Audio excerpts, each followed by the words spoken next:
Hi, everyone. I'm Dr. Gabrielle Rushing, the Science Program Director at the CSNK2A1 Foundation, and I'm really excited to share with you our research roadmap today for Oker-Chung neurodevelopmental syndrome, also known as OCNDS. And for the remainder of this presentation, I'll be referring to it as OCNDS. So to frame our roadmap's purpose, I want to highlight a little bit about the CSNK2A1 Foundation. And the mission is to find a cure for OCNDS, at the same time ensuring affected individuals have all of the opportunities and the supports necessary that they can live their happy and full lives. And on the left, you'll see the structure of our foundation. If you've been with us a while, you may notice there's an extra pillar here. We've changed our foundation to 4 different pillars. The major one being the OCNDS community. We cannot do any of this amazing work without your participation, your help, your support. We also have a board of directors. We have a scientific advisory board, and we have a parent advisory board. A little bit about OCNDS. It's caused by variants in the CSNK2A1 gene, and it was discovered in 2016, so only 7 years ago. So it's a rather new rare disorder. And the disorder with the long name has a purpose. It's named after the two physicians who discovered it. So on the right-hand side, you'll see their pictures, Dr. Volkan Oker and Dr. Wendy Chung.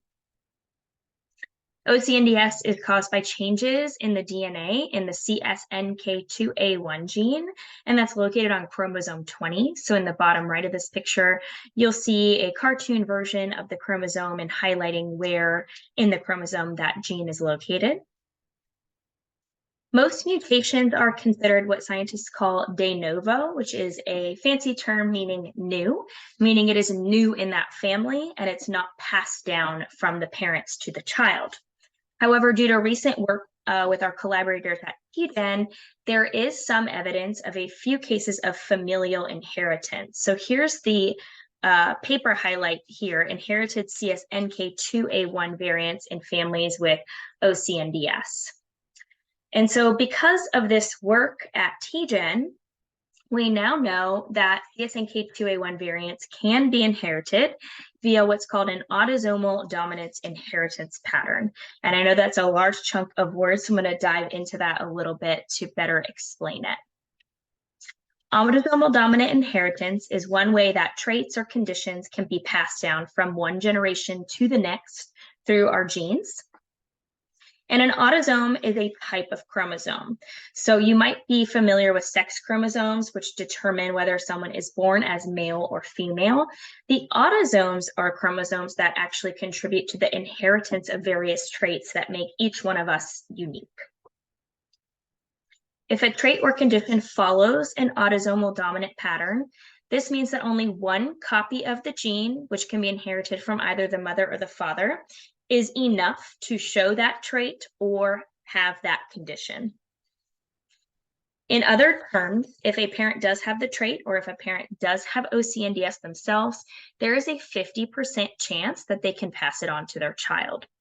So this type of inheritance or this pattern can lead to traits or conditions that tend to run in families across generations. So to better highlight that with some visuals, as I am a visual person, I'm going to highlight some examples. 2 of them are hypothetical or made up by me to demonstrate this, and one is actually from that TGen paper I just mentioned on the past slide. So in these graphics, a circle is going to represent a female family member, and the square will represent a male family member. And in this example family that I've made up, a female and a male get together and start a family, and the male has the disease. So in this case, let's say OCNDS. And they have 2 children. One ends up having OCNDS and the other doesn't. This reflects the straightforward 50% chance of a child having it and 50% of them not. In an example family 2, we can have the same parents where they have 2 children and neither one of them have it. This is another possible option because for each child, there's a 50-50 shot. Another way to explain this is by flipping a coin, getting heads or tails. So if you have 2 kids and you flip your coin each time, you can have heads twice, you can have tails twice, or you can have one of each. And in the paper by Tejan, one of the families that was highlighted was this, where the mother actually had OCNDS, the father did not, and both of the remaining children had OCNDS. You can see the citation here below. So circling back to the gene itself, what happens is there's a disruption to a protein called CK2's activity. So the CSNK2A1 gene makes a protein that is present in all of our cells. And what it does is it makes the alpha subunit of a protein called casein kinase 2, or CK2 for short. And this protein is made up of 4 subunits. So you can think of pieces in a puzzle or building blocks in a toy. There's 4 pieces. 2 are the alpha and 2 are the beta. And you can actually see a representation of the protein structure here on the right side, where the purple and the pink are the alpha subunits, and then the green and the orange here are the beta subunits. And it sort of looks like a butterfly in this protein depiction. Importantly, CK2 protein is crucial for life, and it has hundreds of targets that it touches in the body. It has many roles, such as regulating signaling in the brain that's responsible for development, sleep, cell growth, making new proteins in our body, among many other functions. Importantly, I do want to highlight that mutations in the beta subunit, which is called CSNK2B, the gene that creates that protein, is also the cause of another rare neurodevelopmental disorder that you might have heard of called Pobin's. And Pobin's has similar symptoms to OCNDS, with the exception that upwards of 90% of individuals with Pobin's experience severe seizures. Whereas in OCNDS, we know that fewer individuals have seizures. So I'm going to jump into this lovely graphic that we've created to highlight some of the OCNDS symptoms. And some of you may be looking at this thinking, my child doesn't have all of these. And this graphic doesn't mean that you have to have all of these symptoms to have OCNDS. This is just a representation of all of the symptoms that have been observed so far in OCNDS. So these can range from in the brain having developmental delay or an intellectual disability, speech delay or having an inability to speak, abnormalities in brain MRI, the imaging, sleep issues, a smaller head. About 25% of the individuals have seizures, like we just mentioned. And then there's also learning disabilities and sensory challenges. We also see a lot of symptoms in the muscle. So decreased muscle tone, which is called hypotonia, mobility issues, various musculoskeletal findings such as loose joints, scoliosis, and then there's poor coordination or ataxia causing gait difficulties. Another common symptom that we see is gastrointestinal issues, so difficulty feeding at a younger age and gaining weight, and then later on constipation. In many kids with OCNDS, we see dysmorphic facial features, and there may also be vision difficulties. There was a paper that just came out looking at Simon Searchlight data, our natural history study, showing some of the oral symptoms, so misaligned teeth, cavities. In some people with OCNDS, there's congenital heart defects. And then other symptoms might include behavioral issues, so stereotypic movements, aggression, ADHD, autism, self-injury. And there may also be postnatal, meaning after birth, short stature. So the kids might be shorter than what you would expect for their age. OCNDS does affect people all around the world, and this is one of our most recent map representations.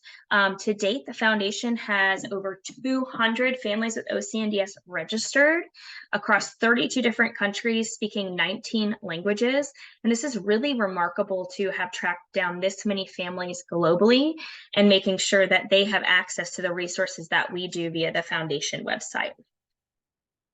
In a similar manner, CK2 protein is important across the body, but also in many other human diseases. So I don't expect you to read all of these small terms here on the right, but this was a figure from a publication that highlighted that CK2 protein function is disrupted in many human diseases.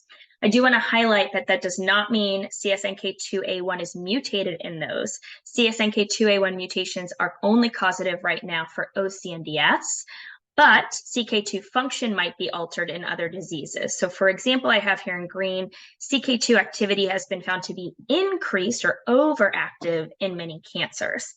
And I wanted to point this out as this makes CK2 a really attractive target for researchers as well as therapeutic development. So if we look deeper at the mutations that are found in the CSNK2A1 gene, this is from a paper that was published a few years ago, you can see that there's quite a few mutations that take place or appear across the gene.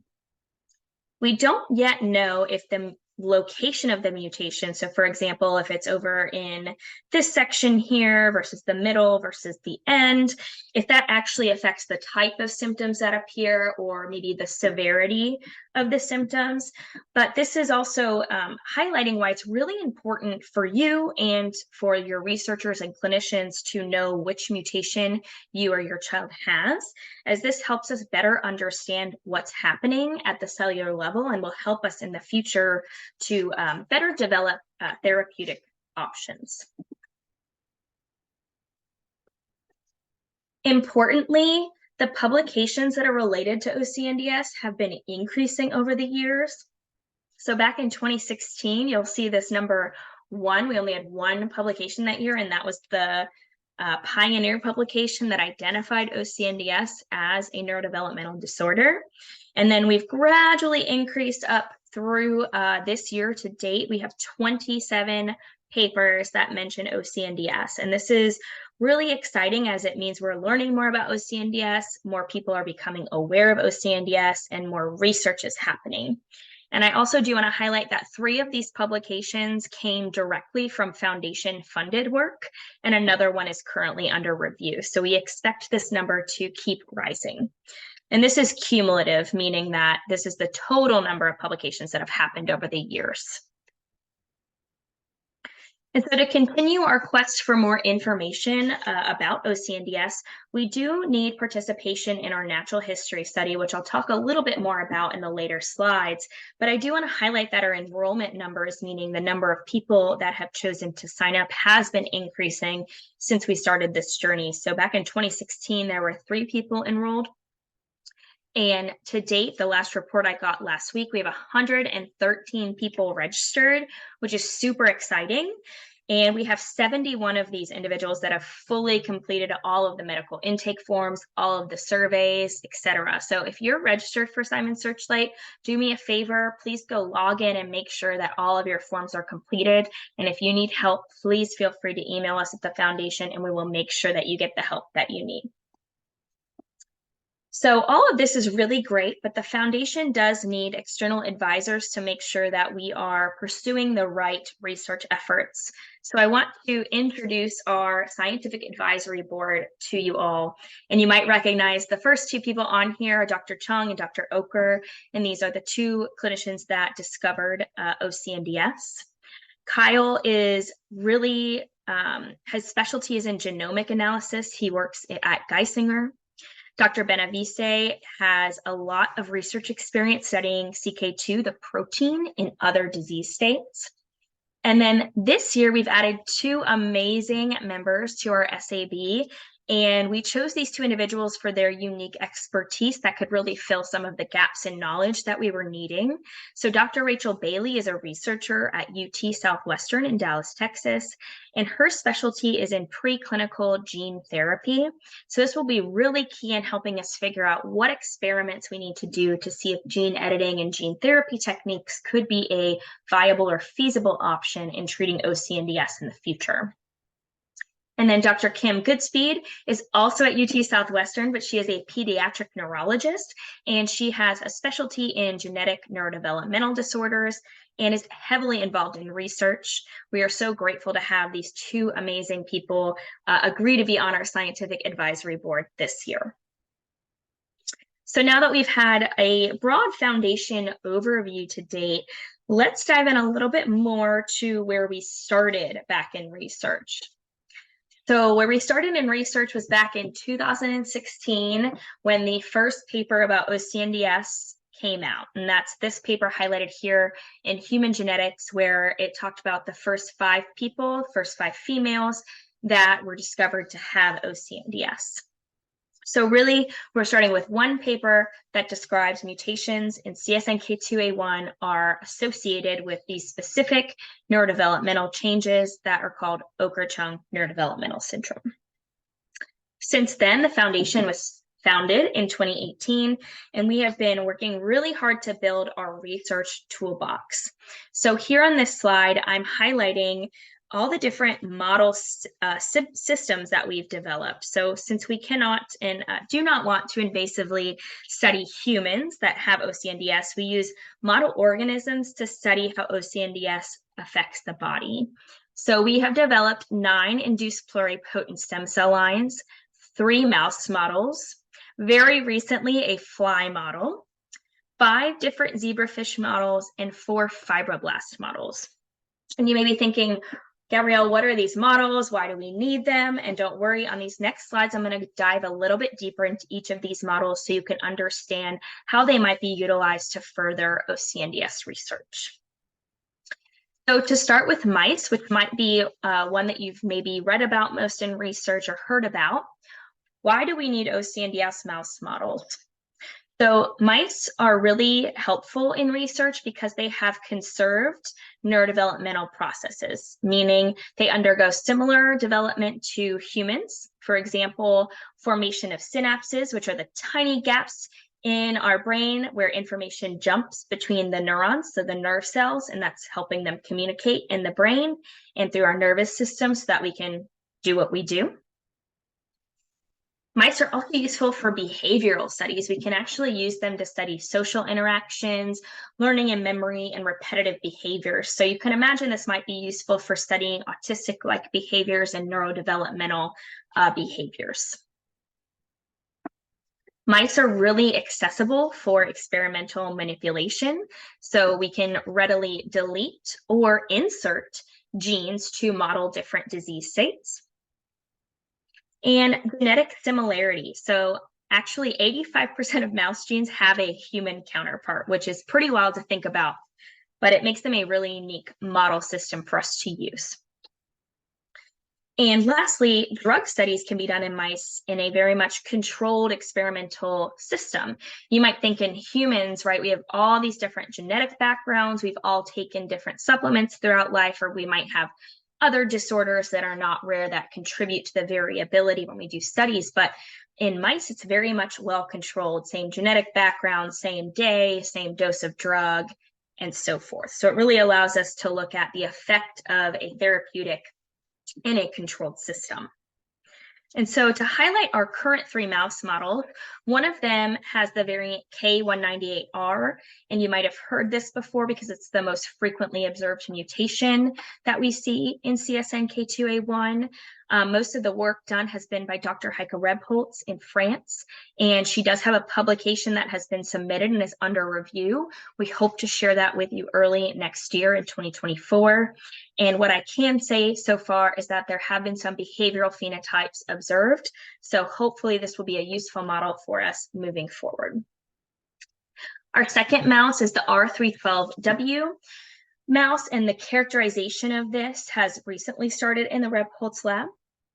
And lastly, we have a R47B mouse, and that has arrived safely in the Rebholz lab as of October, and we expect the characterization to start in early 2024. So you might be wondering why these 2 mutations versus the most common one. We picked these other 2 mutations because they're found in different parts of the gene. If you remember back to one of my earlier slides, you could see all of the different mutations across the gene. These 2 are located in very different areas, so we might be able to see if the mice have similar symptoms, even though the mutation takes part in a different area of the gene. So now that we've learned a little bit about mice, I want to jump into a different model system, which is zebrafish. And this was one I remember when I started working in neuroscience research, I was very confused why we were using fish as a model system. But now I understand there's lots of utility here.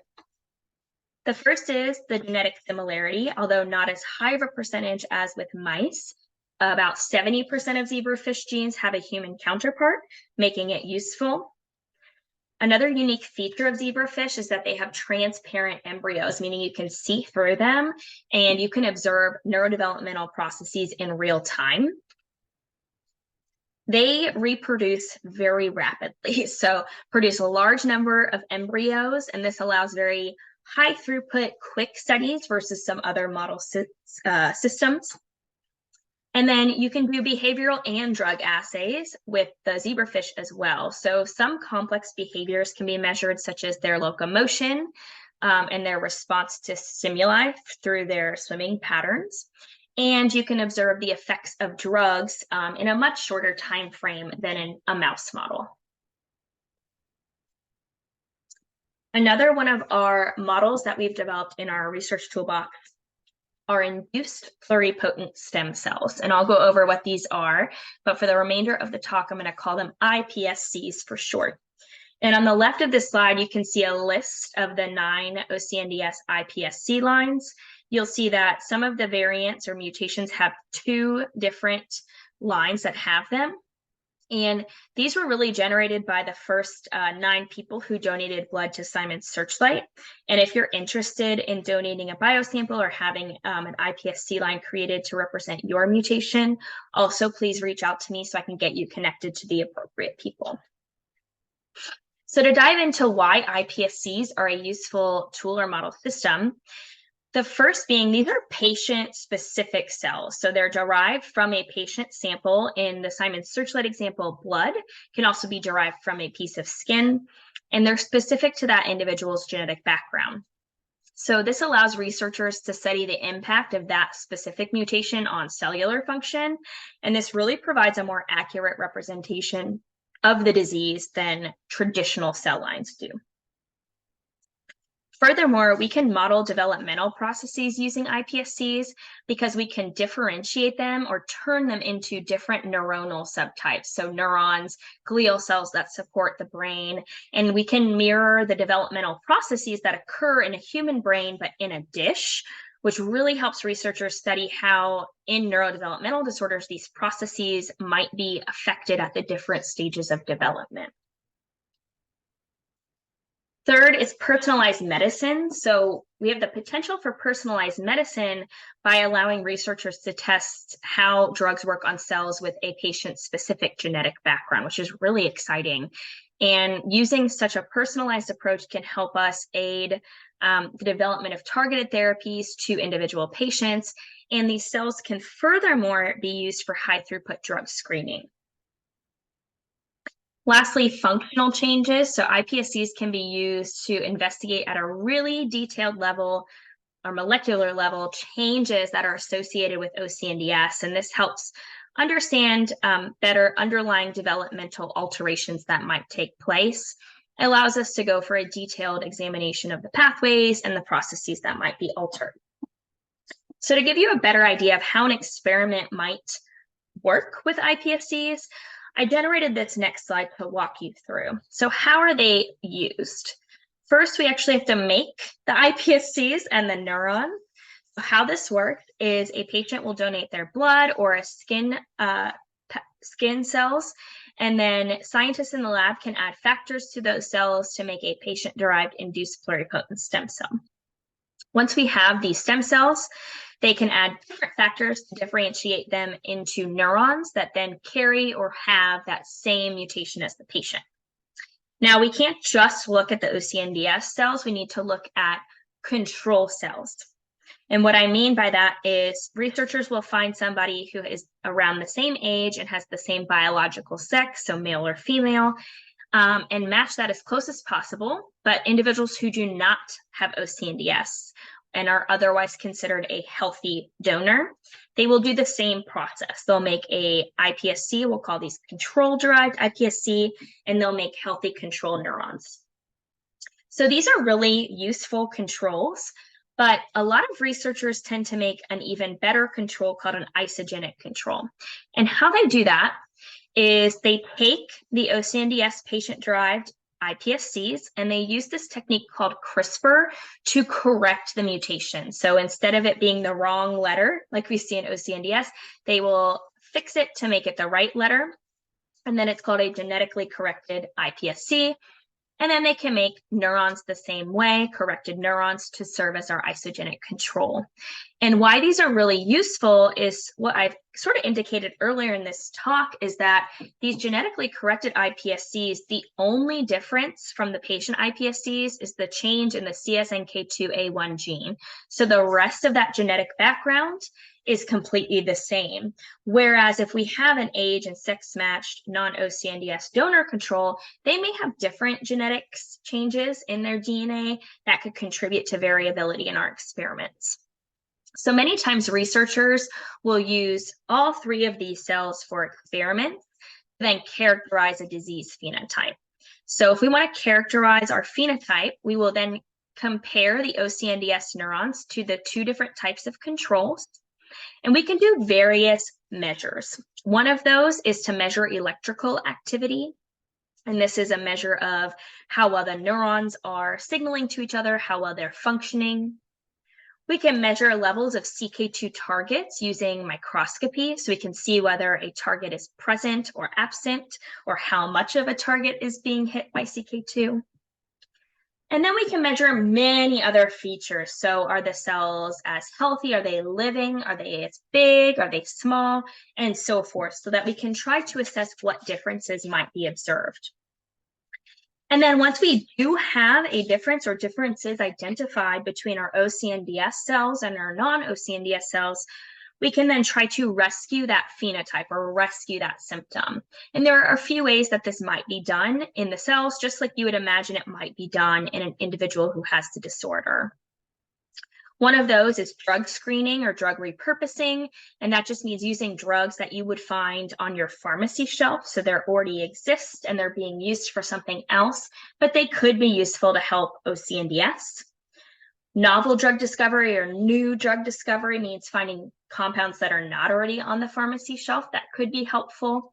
And then gene editing techniques. So similar to the way this CRISPR correction fixed the iPSC, potentially using that type of technique to correct the mutation and revert or reverse the phenotype. So this is one way we can really take a patient-specific cell to study many different facets of development. There's another type of cell that I mentioned in our research toolbox, and that's called a fibroblast. And we have 4 different fibroblast lines, as you can see here on the right. 2 are K198R mutations from different individuals. We have R47G and D156E. So you may be wondering, why do you need another different type of cell if you already have these iPSCs? So fibroblasts are really complementary to iPSC models. They offer an additional perspective in a much shorter time frame than iPSCs. iPSCs really provide that platform that we can study those early developmental stages over time, whereas fibroblasts are representative of more of a mature cell in the body or a developed cell. So by comparing both of these cell types, we can have a better or more comprehensive understanding of OCNDS, covering various developmental stages and cell states. Also, fibroblasts are pretty easy to collect in a relatively non-invasive skin biopsy. For those who might have experienced it, it's called a skin punch. Basically, you could think of, a hole puncher, but for the skin, take a tiny piece, and it does make the process more accessible than some other cell types that we might want to study. Importantly, fibroblasts can make other type of cells. So from fibroblasts, they can actually be reprogrammed to create iPSCs. And then subsequently, those other cell types, like we talked about in the last slide, such as neurons. Fibroblasts derive directly from people who have a neurodevelopmental disorder, such as OCNDS, keep all the same genetic characteristics of those individuals, similar to the iPSCs. So we're really getting a direct representation to measure the impact of a specific genetic mutation on cellular function. So this is really great. We've got quite a toolbox so far, but we wanted to add another model due to some recent advances we've seen in the field of neurodevelopmental disorders, and that is a fly model. And you may be saying, what? Or giving me a face to the screen right now. Why would a fruit fly serve as a good model for neurodevelopment? So let me walk you through some of the advantages of using a small fruit fly model. One is that flies have a much simpler genetic code than other species, but they do still have genes that are similar to humans. They have a very, very quick life cycle. So in just a couple of weeks, they go from being really tiny eggs to full-grown adult flies. And because it's so quick, scientists can observe many generations of flies in a short time. And they're very easy to use for drug screening. So flies can be used to screen large numbers of compounds in just a few weeks. So it really gives us a much quicker turnaround time in a model to do some studies. We very recently, just this week, confirmed that we are going to be working with Dr. Clement now at the University of Utah, and we're going to be running a screen on flies that have a loss of function in the CK2 protein, which is the protein that's affected in OCNDS. And what he found, he knocked down CSNK2A1, meaning he lowered the amount of the gene, which means he lowered the amount of the protein. So it's a loss of that function. And he found that the flies have this eye that looks like this. And I'm going to show you what a normal eye looks like shortly. But it's disorganized. It looks a bit smaller. It's not structured. And what we want to do is see with drugs that are already on our FDA or that are already FDA approved and already on the pharmacy shelf, can we revert or reverse this eye to being a wild type or healthy eye? So we could see on this fly, it looks almost like a little honeycomb pattern. The eye is much larger, it's structured, it's organized, and it's a very easy difference to look at this one versus this one. And because the difference is very obvious, it'll make it really easy in our screen to see if we add a certain drug, does the fly eye go back to this one? And so we're really excited to start on this screen in Q1 of 2024.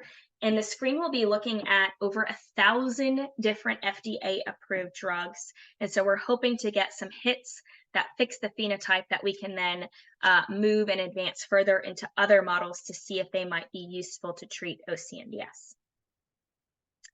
Lastly, in our toolbox, it wasn't on our model organism slide, but very important that we talked about already, is why are we doing a natural history study? And really, the natural history study, the goal of these is to track the course of a disease over time. So we're working with Simon Searchlight, which I know many of you have heard before and many of you are participating in. But importantly, a natural history study can assist in the development of diagnostic criteria or clinical care guidelines. So by diagnostic criteria, if we think about OCNDS right now, the only way to diagnose it is through sequencing of the DNA, whereas some other disorders don't have to have their DNA sequenced. They have a list of specific criteria that are specific to their disease that they can get a diagnosis from. I'm not saying we will ever have that for OCNDS, but this is one of the ways we can determine if that's a possibility. Additionally, clinical care guidelines. So we currently do not have formal consensus guidelines for how to treat OCNDS, but by tracking the disease over time through a natural history study, we will be able to collect enough data to sufficiently establish guidelines that can be revised over time as we learn more. Additionally, the natural history study can help us identify new variables that are correlated with disease outcome, potentially the effects of treatments that people are trying, and additionally, it can inform clinical trial design, which will be an important consideration for us in the future. Natural history studies are used to collect very controlled, very detailed data, and this is typically from medical records or a combination of those records and patient or family entered data through surveys, as I'm sure some of you all have been through. And then there's some other advantages. First off, it makes us more attractive to researchers and clinicians. So if we can get more research done through them, they will have more publications in the literature, which means increased awareness and increased interest from larger companies like pharmaceutical companies or therapeutic companies that will then have an interest in studying OCNDS. It has the potential to track the safety and effectiveness of therapies and combinations of therapies over time versus just hearing a parent that you know say, oh, I tried X, Y, and Z for my kid, and now they're doing better in their learning. This is a detailed, controlled way to study whether that's happening for more than just one kid. And then, of course, a source of individuals for clinical trial recruitment. So if you are in that database, the database host can then reach out to you if a trial or a study is available that you might be eligible for in a readily available manner. And probably most important to you all is that natural history can help answer questions that are consistently being asked over time. And our answer currently is, I don't know. And I know it's very frustrating to get an I don't know.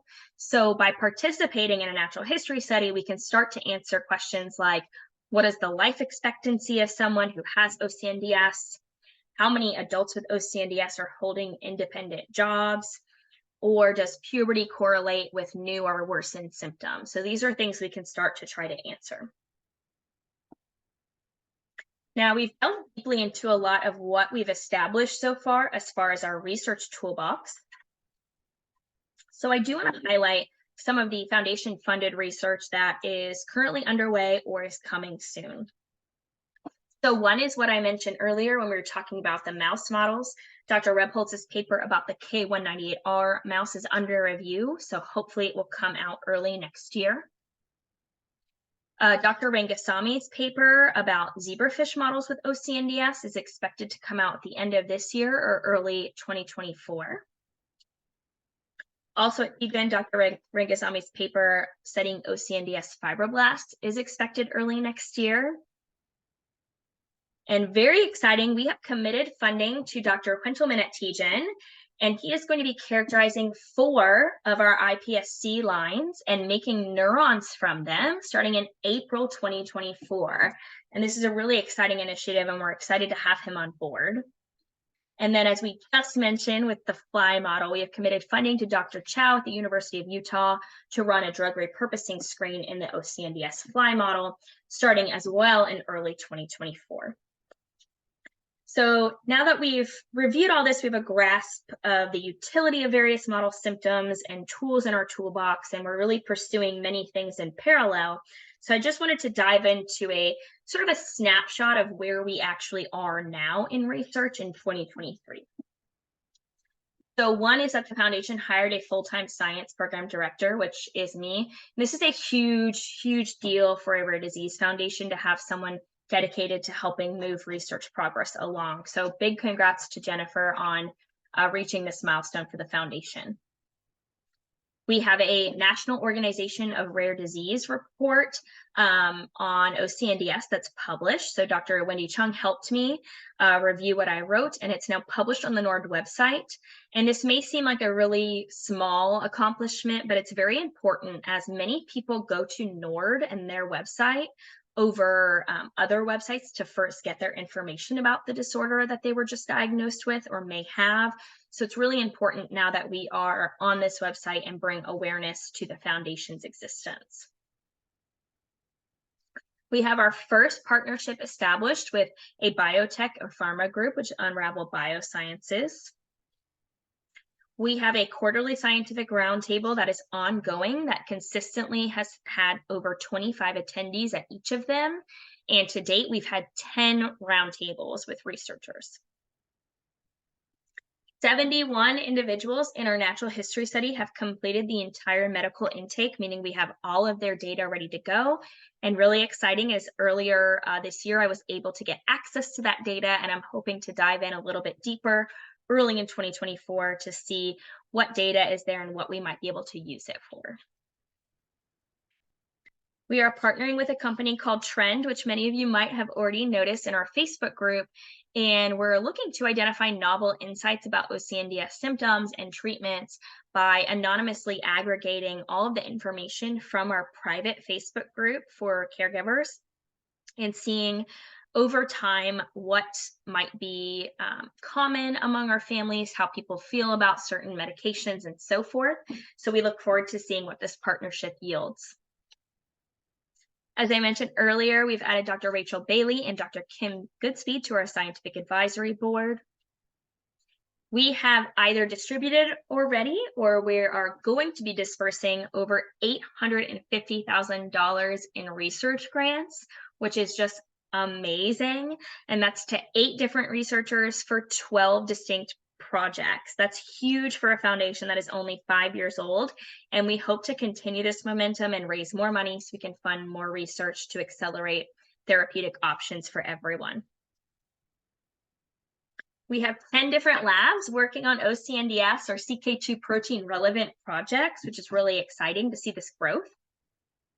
We held our first scientific intern this year from Vanderbilt University.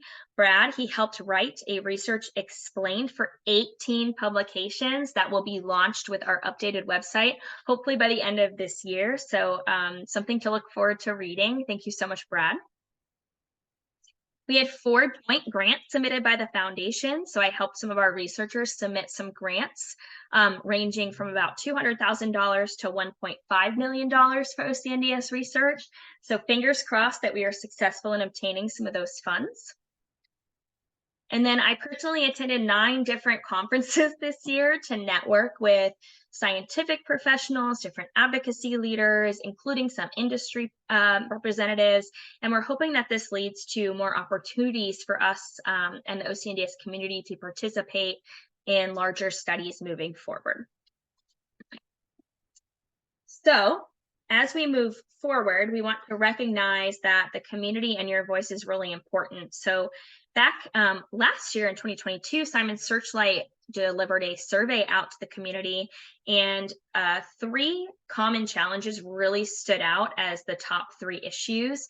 And those were speech issues, so with speech delay or inability to speak, intellectual disability, as well as sleep difficulties. So I just wanted to highlight that we are aware of these top 3 issues, and we are using this to guide our research priorities as we move forward.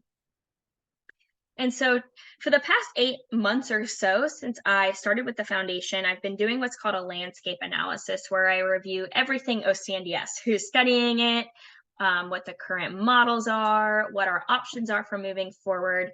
And what I found are some gaps and some needs and how we're going to move forward. So to dive into that current landscape, we have 2 major gaps that I'm recognizing. One is how mutations in the CSNK2A1 gene actually affect cells. So this is going to be crucial for us to decide on what therapeutic approach we would like to pursue. And it's going to be very important in order to determine if there is a common or shared alteration across the mutations. And what I mean by this is a mutation on the very beginning of the gene, does it have the same effect as the very end of the gene? Are they both a loss of function, or does this mutation cause an increase in CK2 activity and so forth? So more research is needed to better understand how the different mutations or the genotype affect the cell and the processes, and furthermore than the symptoms or the phenotype. Furthermore, we don't yet have a biomarker for OCNDS in our cells or in our mice or in humans just yet. So what we really want to focus on is if we can find something in any of our model systems that we've described so far, and then find something that's clinically applicable. So present in the humans or able to be measured in humans with OCNDS. And that way we can have a biomarker to measure OCNDS activity. And so with these major gaps, some of the needs that pop up when we think about how we want to try to fill these gaps, of course, money is always going to be on the table for a nonprofit. We are considering some targeted project-based fundraising coming up in the future. We are in need of basic science studies looking at what happens in cells when there's a mutation in CSNK2A1. So many of those projects I just mentioned are going to help us really try and fill that gap of knowledge. We need resource characterization. So now that we've developed these model systems, we need someone to characterize them and tell us if they are representative of what we see in humans with OCNDS. We need a data sharing mechanism. So now that we have over 10 labs working on OCNDS, we need to make sure that the foundation is facilitating a way for people to share their data and get feedback and collaborate. So that's why we have the scientific roundtable, and I will be making a repository where people can give their data to us and we can have it in one place for everyone to look at and share. Another thing we are in need of is an ICD-10 code. You may or may not have heard of an ICD-10, but this is a code that's used in the electronic health record system to identify a diagnosis in someone. And to date, there is not one yet for OCNDS. And we really do need to get one. And this is one of my goals for 2024. It's not only useful for tracking the number of people with OCNDS, but it's also important to recruit people for studies, to advocate for people with OCNDS in the school system. And it can also be used down the road for insurance purposes to make sure that people get access to the therapies that they need, but also have it able to be reimbursed or get access to that therapy. We mentioned earlier in the talk a need for formal clinical consensus guidelines, and that will come as we learn more through our natural history study. And then just broadly increased awareness of OCNDS by clinicians and researchers, which is why I spent a good amount of time this year really going to conferences and make sure we network with professionals and make sure people are aware of us. And so as we consider these gaps and these needs, we really have major focuses that can be grouped into 3 areas. So one is that biomarker development that we talked about, which is some kind of change in the body that will tell us the difference between someone with OCNDS and without. Really expanding our toolbox and characterizing what we have developed so far so that we can go into therapeutic testing, not only in the models, but then therapeutic development for human studies. And ultimately, this will then lead us to determine which route is best for us to pursue treatments in OCNDS. So is it drug repurposing, where we're finding something that's already on the pharmacy shelves that could be useful in OCNDS? Is that gene therapy, where we're correcting changes in the DNA safely? Or is it the discovery of new compounds that maybe are not yet on our pharmacy shelves to use for treating OCNDS?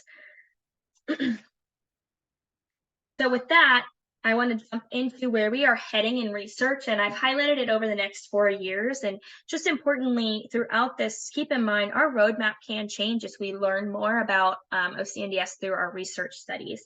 But where we're headed right now, one of our major initiatives is the iPSCs. So with Dr. Wintelman studying 4 of the lines, we're going to learn more about what developmental processes might be abnormal in OCNDS, what treatments might be tolerated by specific cell types, for example, in neurons. And we'll learn if there's specific differences in OCNDS cells compared to non-OCNDS cells that can be used as a biological marker or biomarker for future discoveries.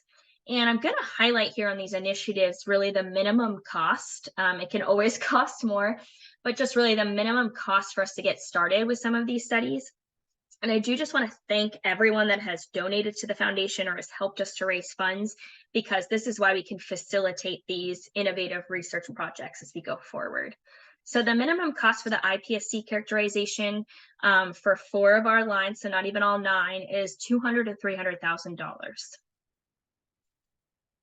One of our other major initiatives is our mouse study. So we need to continue to characterize the mouse models. And I mean continue because we're hopefully having the publication of the K198R mouse come through.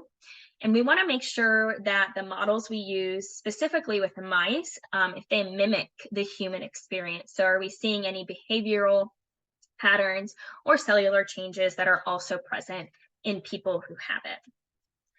Importantly, can we find a marker measured in an OCNDS mouse model? So for example, sleep. I know many families struggle with sleep, but that is something that can be measured via an EEG, and it's a clinically relevant measure.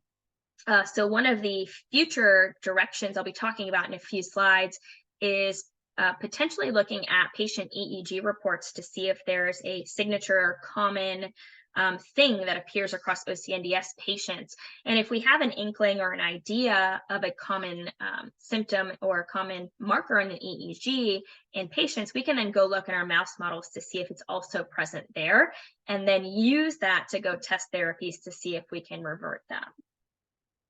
Furthermore, we want to see if we can identify compounds maybe via artificial intelligence, so computer algorithms that might be able to be tested in the mouse model to improve symptoms. I know from firsthand experience, mice are super expensive. So I do want to highlight the minimum cost to characterize these lines is between $500,000 to $600,000. And even more money will be needed if compounds are identified for us to do those types of drug testing or those EEG studies.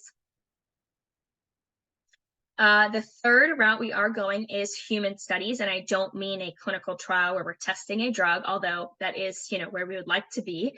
But over the next 4 years, I want to, in conjunction with looking at our iPSC model, our mouse model, the other models we discussed, looking at human data. So analyzing medical records and data from our natural history study. We want to develop a disease concept model and eventually clinical guidelines.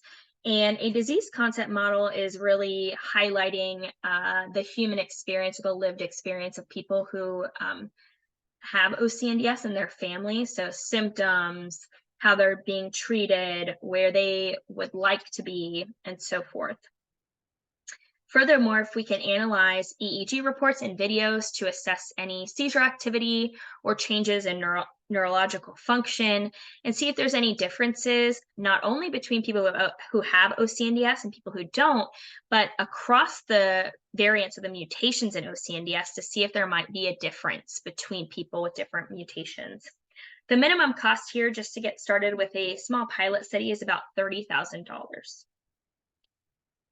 And then this will be a persistent, everlasting initiative as we move forward in research, is really to engage families, so our OCNDS community. There's a quote that's been around for many, many years, "Nothing about us without us," and I'm a huge advocate for this statement, and I want to make sure that the community can participate and have their voices be heard. So I want to make sure that the community helps us prioritize our research efforts as we move forward with this roadmap and learn more. Furthermore, we want to make sure we're educating families in advance about the research that we're doing, as well as opportunities to participate in studies and then eventually clinical trials. We put a minimum cost here of about $40,000 annually to make sure that we can register new families, give them the information and support that they need, and keep things up and running. So now that we've learned a little bit more about these initiatives, I do want to jump in to our research roadmap. So this slide is really our basic outline currently. And I will just remind everyone, it's important to note that this can change over time as we learn more about OCNDS. And even though I do have this in a semi-linear fashion, as you might have seen with some other roadmaps or steps to a clinical trial, everything about this is not truly linear, and they don't have to happen one before the other. A lot of these things can be happening in parallel or concurrently at the same time, and a lot of this feeds back to one another. So on the top here, I have natural history, which we've been discussing, because this is something that we're going to continue to need over time. Even if we find a treatment, we're going to want to know how effective that is at different ages, what other medications people are taking, new symptoms that might arise, and so forth. So natural history really happens across the entire time period. And then on the left, we have disease models highlighted, as well as basic science. And these three things really feed into what we call preclinical research. So that's before something is being tested in a clinical trial. Oftentimes that is utilizing some type of animal model. And then there's phase 1 and 2 human studies, which can be grouped together for smaller rare diseases like ours, before it goes to a much larger phase 3 human studies. And then we have long-term monitoring, which means measuring things over time And I do want to highlight a few more important points. So with the preclinical research, it can include animal studies, but it can also include studies with humans to establish important information that can be measured in a therapeutic trial. So for example, us analyzing the EEGs of the medical records. And then furthermore, about human studies, just so everyone has the same background information, a phase 1 study seeks to determine how much of a drug or a therapeutic is safe to give, what the side effects are, and then what happens to the drug in the body. How fast is it broken down? Phase 2 is a continuation of phase 1. It further tests how the new treatment works, if it works well enough to be tested in a much larger group of individuals. It advances our understanding of side effects because we're looking at a larger number of people and then how to manage them. And it allows further study of the best dose of a drug or a therapeutic to then use. Phase 3 uses a much larger number of people, and it aims to determine if the treatment works better for the specific disease in question, how the treatment might affect quality of life, test different doses, and when applicable, it might be compared to a standard therapy if one does exist. So for right now, OCNDS doesn't have any specific therapies or treatments to compare to. And just to highlight, this is a huge feedback loop. So everything we learn, towards the end of this roadmap, especially with long-term monitoring, then feeds back and goes right to the beginning or right to preclinical again to inform best next steps and keep trying. So this was a broad overview, and I do want to jump into a little more detail that's specific to OCNDS with our roadmap. So first, if we look at the natural history timeline, which again is just everlasting, continually being collected, we have our formal natural history study through Simon's Searchlight. We're also collecting data through foundation surveys, as well as through Trend in our Facebook group that we mentioned. Doing an EEG pilot study. So I mentioned earlier, one of our gaps is missing data. If we can look at people who are having EEGs already and see if we can find anything in there. And then, of course, a disease concept model. So what does OCNDS actually look like, and how can we share that appropriately with clinicians so they can learn more and we can learn how to better treat OCNDS? With our disease models, we talked very heavily about these in the beginning.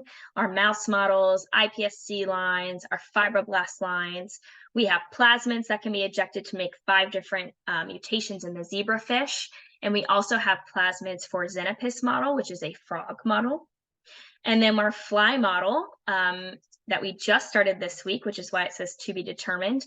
We are very hopeful and very excited to see what progress happens with that in Dr. Chow's lab. With basic science, some of the things that I think about are CK2 targets. So what is the protein actually signaling to or talking to in the body? And does that change when we compare OCNDS mutations to one another, or will we compare OCNDS mutations to someone without a mutation in CSNK2A1? This can really help us determine if we can use one of the targets as a marker for change or improvement. Further along those lines, genotype to phenotype analysis. So does the mutation, wherever it's at in the gene, cause these people to have different symptoms than someone who has a mutation on the other end? The variants in CSNK2A1, the mechanism of action, are they all a complete loss of function? Do some of them gain function? We need to learn better per mutation what's happening. Of course, characterization of these amazing models that we've established. And then as a whole, biomarker discovery, whether that's in our models, humans, etc. This really feeds into the heavy part of research, which is preclinical. And I've broken it down into those 3 main categories that we mentioned earlier in the talk. One being drug repurposing. So that's screening with compounds that are already available for a different type of disease on our pharmacy shelf and testing them. And we can often use artificial intelligence or computer programs to highlight drugs that might work. So examples of work that we are funding or collaborating with that are moving towards this route are the Unravel partnership, the Chow lab with the fly model, and we're hopefully future work with the iPSCs as long as they show some type of difference. Gene therapy or gene modification strategies. So It'll be important to establish if we have evidence that we can change OCNDS symptoms in our models. And it'll also be important to determine if there's a specific window of opportunity for treatment. So, for example, would we have to treat earlier versus later to improve specific symptoms? And so the zebrafish models at TGen are providing a nice model system for us to test the feasibility of gene therapy. And then novel drug discovery, currently we don't have any directed efforts in this bucket because novel drug discovery is much more expensive than the other two avenues for treatment, but it is not completely off the table and might be something we engage with in the future.